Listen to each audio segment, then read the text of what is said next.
America और Israel दुनिया के दो सबसे पावरफुल नेशंस, पर फिर भी इनके लिए ईरान को हराना इतना मुश्किल क्यों है? क्या ईरान के पास कुछ ऐसे खास तरीके हैं जो इन सुपर पावर्स को रोकते हैं? दोस्तों, आज हम एक्सप्लोर करेंगे ईरान की वो हिडन स्ट्रेंथ को जो इसको बनाती है अनस्टॉपेबल पावरफुल कंट्री, अपना सेल्फ सफिशिएंट डिफेंस सिस्टम और एक ऐसा जज्बा जो ईरान को एक स्ट्रॉन्ग और रेजिलेंट नेशन बनाता है। तो चलिए इसके पीछे के पावरफुल रीजंस को समझते हैं। अस्सलाम वालेकुम व्यूअर्स, कमेंट में वालेकुम अस्सलाम जरूर लिखिएगा। दोस्तों, सबसे पहले बात करेंगे ईरान की जियोग्राफी की। ईरान की जियोग्राफी ही इसके लिए एक नेचुरल डिफेंस बनाती है। इसका माउंटेन्स टेरेन और डेजर्ट लैंडस्केप किसी भी एनिमी के लिए एक टफ चैलेंज है और स्ट्रेट ऑफ हॉर्मुज का कंट्रोल रखने की वजह से ईरान के पास ग्लोबल ऑयल सप्लाई पे भी एक तरीके से कंट्रोल है। ये चौक पॉइंट दुनिया और खास तौर से अमेरिका और इजराइल को कॉशियस रखता है। दोस्तों, नंबर 2 है प्रॉक्सी फोर्सेस का पावर। ईरान ने मिडिल ईस्ट में अपने अलायंस को स्ट्रॉन्ग करने के लिए प्रॉक्सीज का नेटवर्क बिल्ड किया है। हिजबुल्लाह, होतीस और शिया मिलिटाइज जो इराक और सीरिया के थ्रू ईरान अपना रीजनल इन्फ्लुएंस मेंटेन करता है। ये प्रॉक्सीज अमेरिका और इजराइल के अगेंस्ट मल्टीपल फ्रंट क्रिएट कर सकती है, जिससे इन दोनों कंट्रीज के लिए ईरान के अगेंस्ट फाइट और ज्यादा चैलेंजिंग हो जाती है।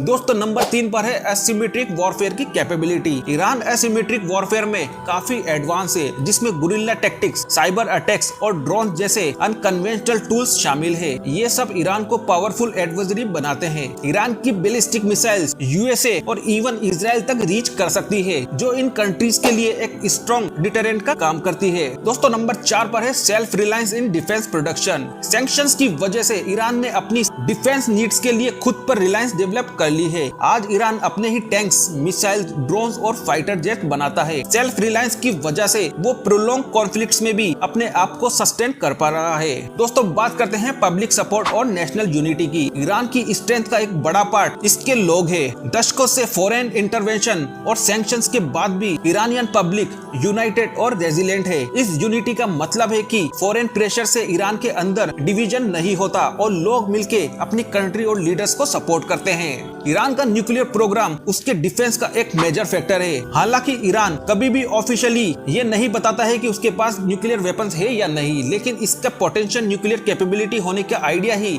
एडवर्सरीज के लिए एक डिटरेंट बन जाता है। अमेरिका और इजराइल न्यूक्लियर ईरान के रिस्क को लेकर कॉशियस है और इसी वजह से फुल ऑन इन्वेशन से दूर रहते हैं। इकोनॉमिक सैंक्शंस का अडॉप्शन। दोस्तों, इकोनॉमिक सैंक्शंस के बावजूद ईरान ने अपने सर्वाइवल के तरीके डेवलप कर लिए हैं। वो बार्टर ट्रेड और रीजनल ट्रेड के जरिए अपनी इकोनॉमी को मेंटेन करते हैं और अलाइज जैसे चाइना और रशिया के साथ टाइज बनाकर रखते हैं। इस वजह से सैंक्शंस के इम्पैक्ट लिमिटेड हो जाते हैं और ईरान अपने आप को स्टेबल रख पाता है। ईरान ने रशिया और चाइना के साथ पार्टनरशिप बनाई है जो मिलिट्री और इकोनॉमिक सपोर्ट प्रोवाइड करती है। ये अलायंसेस ईरान को इंटरनेशनल लेवल पे भी डिप्लोमेटिक कवर देते हैं। ये अलाइज अमेरिका और इजराइल के लिए ईरान के अगेंस्ट एक्शन को और डिफिकल्ट और रिस्की बना देते हैं। दोस्तों, बात करते हैं आइडियोलॉजिकल मोटिवेशन और रेवोल्यूशनरी स्पिरिट की। ईरान की आइडियोलॉजी काफी पावरफुल है और इसमें रेजिस्टेंस की कल्चर को एक स्ट्रॉन्ग बेस मिलता है। इस्लामिक रेवोल्यूशन के बाद ईरान अपने आप को एक इंडिपेंडेंट, एक पावरफुल आइडेंटिटी के रूप में दिखाता है। ये आइडियोलॉजी ईरानियन मिलिट्री और पब्लिक में एक स्ट्रॉन्ग कमिटमेंट को ग्रो करती है, जो इन्हें अमेरिका और इजराइल के अगेंस्ट रेजिस्ट करने में और भी स्ट्रॉन्ग बनाती है। ईरान का जियोग्राफिक एडवांटेज, डिफेंस प्रोडक्शन और पावरफुल प्रॉक्सीज और आइडियोलॉजिकल रेजिलेंस उसे अमेरिका और इजराइल के लिए एक टफ ओपोनेंट बनाते हैं। ईरान के मल्टीफैकेटेड स्ट्रेंथ और इसकी यूनिटी ईरान को इजीली डिफीट होने नहीं देती है। तो दोस्तों, यही सब कारण है कि ईरान आज इतना पावरफुल देश बना हुआ है। तो दोस्तों, आपको ये वीडियो कैसी लगी हमें कमेंट करके जरूर बताएं। वीडियो पसंद आई हो तो वीडियो को लाइक करें, चैनल को सब्सक्राइब करें। फिर मिलेंगे एक नए वीडियो में एक नए टॉपिक के साथ। तब तक अल्लाह हाफिज।